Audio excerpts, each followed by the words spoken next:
ஒரு தங்கத்துக்கு வடிவம் கொடுக்க இரும்பு சுத்தியால தான் அடிப்பாங்க. அதே மாதிரி ஒரு இரும்புக்கு வடிவம் கொடுக்கவும் அதே இரும்பு சுத்தியால தான் அடிப்பாங்க. ஆனா தங்கத்தை அடிக்கும் போது சத்தமே வராது. அதுவே இரும்பு அடிச்சா டங் டங்குன்னு ஓயாம சத்தம் வரும். இத பாத்துட்டு இருந்த தங்கம் இரும்பு கிட்ட ஒரு கேள்வி கேட்டுச்சான். நண்பா, உன்னையும் இரும்பு சுத்தியால தான் அடிக்குது, என்னையும் அதுதான் அடிக்குது.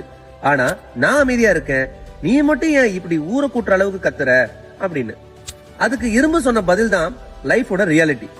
அது என்ன சொல்லுச்சான், மச்சான் உன்னை அடிக்கிறது இரும்பு, அது உனக்கு சம்பந்தம் இல்லாத ஒரு ஆளு. ஆனா என்ன அடிக்கிறது என்னோட சொந்த இனம். வேற யாரும் அடிச்சா வலிக்காது, ஆனா நம்ம இனமே நம்மள அடிக்கும் போதுதான் வலி தாங்க முடியாது. வாழ்க்கையும் அப்படிதாங்க. வெளியாளுங்க நம்மள காயப்படுத்தினா கூட தாங்கிக்கலாம், ஆனா நமக்குன்னு இருக்கிறவங்களே நம்மள குத்தும் போதுதான் அந்த வலி உயிரே போற மாதிரி இருக்கும்.